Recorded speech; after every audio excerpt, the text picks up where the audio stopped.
Hi guys, it's Lara. Thanks for watching and welcome back to my channel. Today we're gonna be talking about my hair care routine. And I think the perfect description for my current hair situation would be it's complicated. And that's because I'm growing out my natural hair color, which can be a bitch sometimes. So my natural hair color is still here. So all this is my natural hair. That's my color, including some grays, which I honestly don't mind at all. On the contrary, I actually learned to appreciate the hair how it is because I can tell how much healthier and shinier my hair got since I stopped dyeing it. The hair from here down is hair that I used to dye blonde. Later I wanted to go a little bit lighter, so I started bleaching my roots and I had a bleach bath done once. And then I was using either pastel semi-permanent hair dyes or just silver shampoo. And then at some point I got tired of it, so I had it dyed professionally with herbal hair dye. I did a few more rounds of the herbal hair dye at home because the hairdresser actually encouraged me to do that. And she even sold me 2 packages of the mix that she put together for me. I did it once with another hair dye. It was also herbal hair dye, but I think I did not have enough pigment underneath it because at the beginning it had some weird undertones, but over time they washed out and it was fine. However, the hair from here down is still a little bit lighter, and that was one of the main reasons why I kept playing with semi-permanent hair dyes. So last year you have seen me with red hair, with copper ombre, and then with a dark purple, which took forever to wash out. And recently I tried the shade Cacao from Moreira, which is still partially in my hair, and it washes out over purple undertones. That's why I still have here at some sections a little purple tint. But other than that, it's fine. I'm super happy. It's not perfect, but I'm totally okay with that. As you can imagine, the hair from here down needs some good conditioning, but the natural hair is super easy to handle. Now, my natural hair has a little bit of a structure, especially here on the bottom. So when you touch it, it feels really strong and it feels almost like horsehair. The top layers are a little bit softer, and this very light wave is how my hair naturally is. Now, if I would just brush it out straight after I washed it, it would also dry mostly straight. But when I crunch it a little bit with some products, that's how it will look. And that's, I think, all you need to know before we go on and have a look at the products. Let's start with the shampoo. So this is a shampoo I've been using for many years.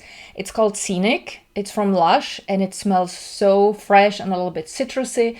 There is a bit of sea salt, which gives your hair also a bit of body. And I find that this makes my hair super squeaky clean without being too aggressive. And the scent reminds me of the sea, of paddleboarding, a beautiful walk on the beach, sunshine, light breeze. So all these positive feelings come into my mind whenever I'm using this product. So after I washed my hair, I always use a conditioner.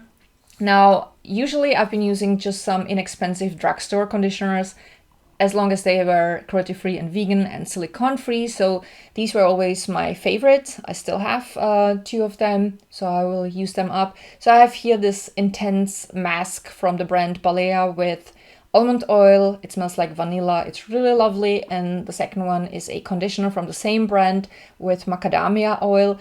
And I think both are below €3, which is a great price. And I find that they work really well, especially on hair that's been chemically treated. Recently, I wanted to try also something new. So I tried the solid conditioner, the Jungle Conditioner from Lush. Oh my gosh, this smells so great. I don't know what is all in there, but it's such a unique scent. And I so wish that they would make a perfume that smells like this. I think there is jasmine or something like that, and maybe also some herbs. It's absolutely unique.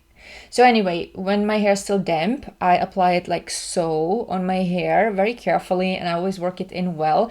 But I find that especially for the last few inches of my hair, it's not strong enough. So I usually use something in addition to that. And recently I've been using Candy Rain, which is also a product from Lush. It smells so nice. And I find that this is a really strong conditioner. So definitely something I can recommend. However, again, both these are way pricier than the drugstore products. So if you're on a budget, probably not the best solution.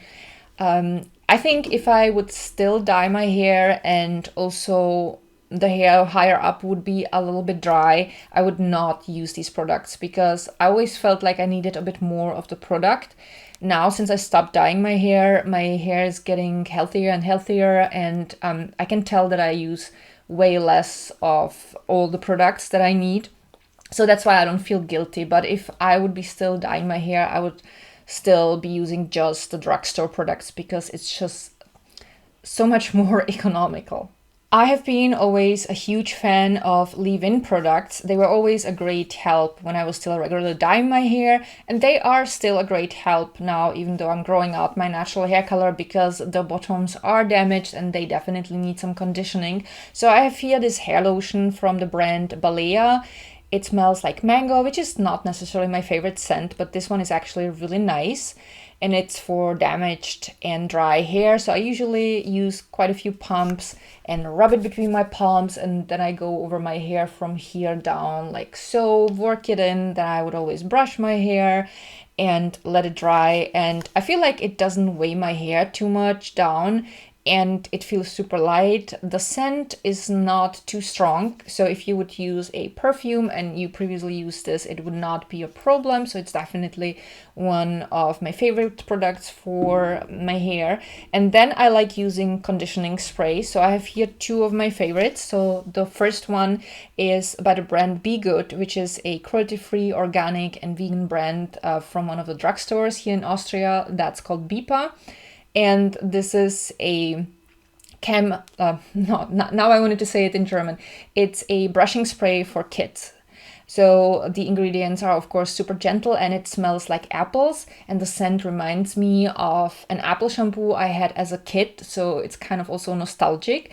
What I do is I always keep one of the empty bottles from this, and I would put in about a third of the product, and then I would fill it up till here with water. Probably not what the producers would recommend, but I like it a little bit more, and also I don't go through the product as fast when I dilute it a little bit. And in the morning I brush my hair through, and then I spray it a little bit with the spray, crunch it, and then let it dry until the hair has this shape again. And sometimes in between, when I feel like it needs a little bit extra treatment, I would use the leave-in conditioner from Urtekram. So this one is the coconut conditioner. They have different types. They all work great for me, but they cost a little bit more, so I'm using them more in between, and I use this diluted on daily basis. And then I have here one more conditioning product. It's the Lotion R&B from Lush, so that's for the ends of your hair. So again, a wonderful smell. It smells like orange and jasmine, so beautiful. It looks like a really pale yellow cream, and I always use a very small amount, rub it between my fingers, and then I go over the ends of my hair like this, and that's it. And it's a really great help. I can tell that since I've been using this regularly, I don't have to cut my hair as often as I used to. And then again, I also have to say that I braid my hair quite a lot, which is always a great help when you're growing your hair out. I think I should also mention what brushes I'm using. So I have two wigs from Donna Love Hair, and there were these brushes when they sent me the wigs, and these are amazing. It's very similar to Tangle Teaser, so you can use anything in that area. And they are really soft, and they don't tear my hair out. They brush it really nicely, and these are brushes that I like using also on still wet hair. And then I have here this tiny little brush that I use when I'm styling my hair, and what was that? And when I want to do something with these weird baby hairs. So that's the brushes. And when I'm using hair ties, I always make sure that they have no metal parts. So it's usually the fabric hair ties, anything that's soft, nothing that would feel too stiff. And last but not least, I have here dry shampoo from Collab. It's the active. So I think they have like different types.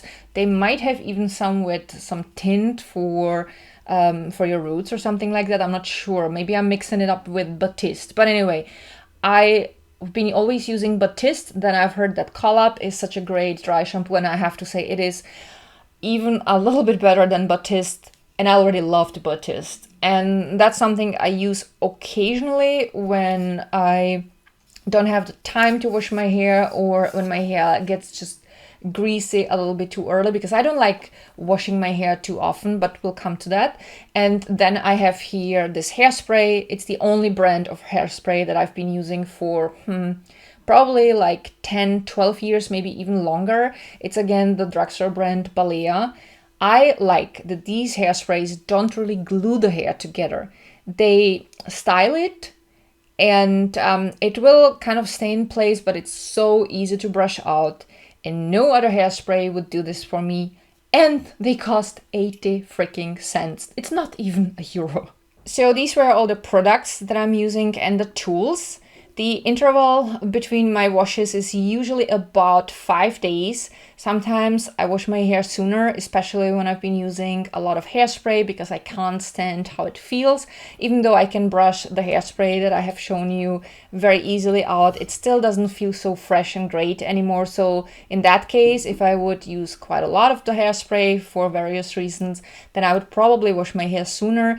And there are sometimes days when I can tell that my hair is not greasy at all and it still looks great. Then I just wait a little bit longer, and it might be 6 days, sometimes even 7 days, but that's rather rare. I would say like 6 days is usually the maximum between washes.